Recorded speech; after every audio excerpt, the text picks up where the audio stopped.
اعوذ باللہ من الشیطان الرجیم، بسم اللہ الرحمن الرحیم۔ سب سے پہلے تو میں تہ دل سے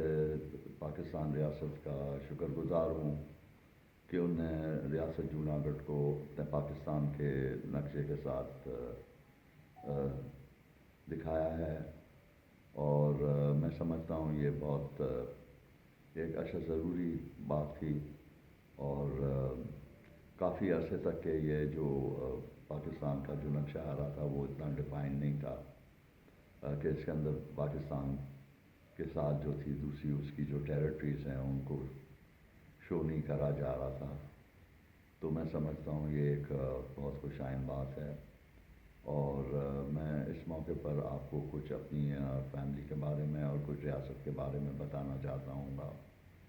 کہ ہمارے جو جد امجد تھے وہ اصل میں افغانستان سے نکلے تھے، قندھار سے،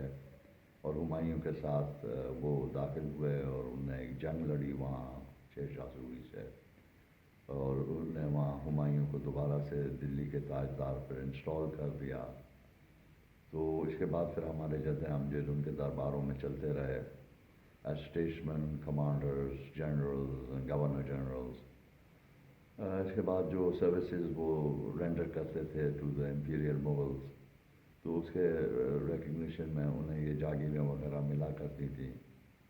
اور پھر 1735 میں ایک ہمارے اینسسٹر تھے جو آئے اور انہوں نے کہا کہ یہ جاگیروں کو کیوں نہ ریاست کا سٹیٹس دے دیا جائے۔ اس کے بعد 1735 میں Junagadh was proclaimed as a independent sovereign state. اس کے بعد پھر یہ سلسلہ چلتا رہا۔ اس کے بعد پھر وہ انگریز سرکار آ گیا تھا، تو پھر اس کے ساتھ ہماری ٹریٹیز ہوئیں برٹش امپیریل کے ساتھ، اور یہ سلسلہ پھر چلتا رہا 1947 تک کے۔ 1947 میں میرے دادا حضور جو تھے اس وقت کے جو نواب of Junagadh and sovereign ruler تھے، ان نے اپنی اسٹیٹ کاؤنسل تھی جس میں ریپرزنٹیشن تھا دونوں کا، Hindus as well as the Muslims, ان کو اپنے اعتماد میں لیا، اور وہاں اس وقت جو ہندو کمیونٹی تھی ان نے بھی یہی کہا کہ نواب صاحب ہم آپ کے ساتھ ہیں۔ چنانچہ 15 سپٹمبر 1947 کو یہ instrument of accession was executed between his highness نواب محبت خان جی، مائی گرینڈ فادر، and sovereign as the sovereign ruler of the state of Junagadh, and on behalf of Pakistan it was signed by no less a person than Quaid-e-Azam, the founder and the first Governor General of Pakistan۔ اس کے بعد پھر یہ ہوا کہ 25 اکتوبر کو میرے دادا حضور آئے یہاں قائد-e-اعظم سے ملاقات کرنے کے لیے، تو اس کے فوراً ہی بعد 9 نومبر 1947 میں ہندوستان نے کیا کرا کہ انہوں نے اپنی فوجیں بھیج کے اور ریاست جوناگڑھ کا قبضہ لے لیا، کیونکہ میں سمجھتا ہوں کہ it is against the norms and principles of all international law, it is against the charter of the United Nations as well, and it was against all the acts which were of course جو کہ British parliament کی act تھیں، جو اس وقت British parliament سے وہ indoors ہوئی تھیں وہ ایکٹس، اور جس کی وجہ سے یہ تمام ہندوستان کو آزادی ملی۔ اس کے بعد پاکستان ایک ریاست بنی اس میں سے، and all the rulers were given the right of choice to either accede to the dominions of Hindustan یا to accede to the dominions of Pakistan یا ٹو ریمین انڈیپینڈنٹ۔ تو وہ اپنا ایز اے ساورن اپنا رائٹ آف چوائس لیتے ہوئے انہوں نے پاکستان کے ساتھ اعلان کرا۔ تو یہ قبضہ ہندوستان نے کر لیا، اور انہوں نے اپنی ملٹری فوج بھیجی اپنی، اور ملٹری کی طاقت سے انہوں نے یہ قبضہ جوناگڑھ کا لیا۔ اس کے بعد پھر ہماری جو فیملی تھی وہ پاکستان میں ہے اور یہیں چل رہی ہے، پاکستان میں ہی رہ رہے تھے یہ، اور جب میرے دادا حضور کا انتقال ہوا تو اسٹیٹ آف پاکستان نے میرے والد محترم ہز ہائنس نواب دلاور خان جی کو ریکگنائز کرا ایز نواب آف جوناگڑھ۔ جب ان کا انتقال ہوا 1989 میں، تو پھر اسٹیٹ آف پاکستان نے مجھے ریکگنیشن دیا۔ تو اس کے بعد ہم اب یہ دیکھنا چاہ رہے ہیں کہ ہم نے یہ بہت خوش آئند بات ہے کہ اب یہ جوناگڑھ کا مسئلہ جو ہے یہ اٹھ چکا ہے گا،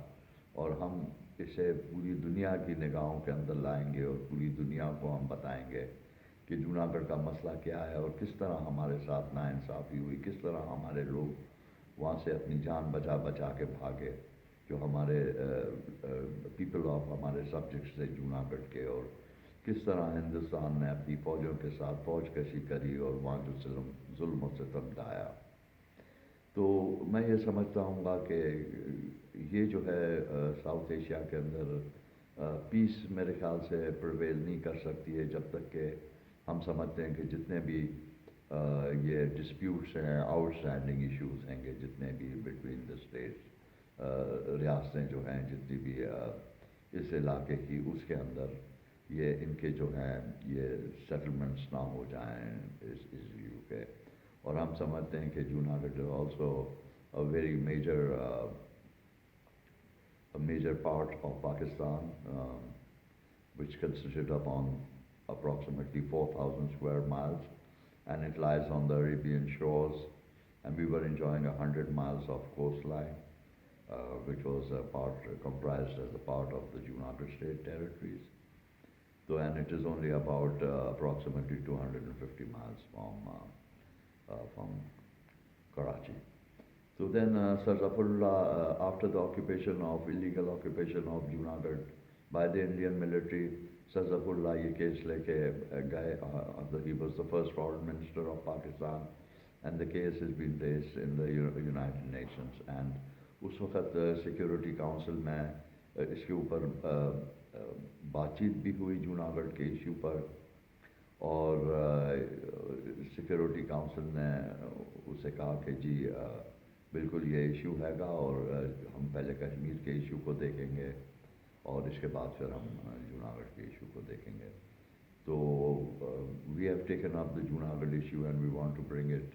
ان the eyes of the people کہ ہمارے ساتھ پاکستان کے ساتھ کتنی بڑی ہے ہندوستان نے زیادتی کری ہے گی. اینڈ میں آپ کو اس موقع کے اوپر on this webinar I congratulate everyone and thank you very much.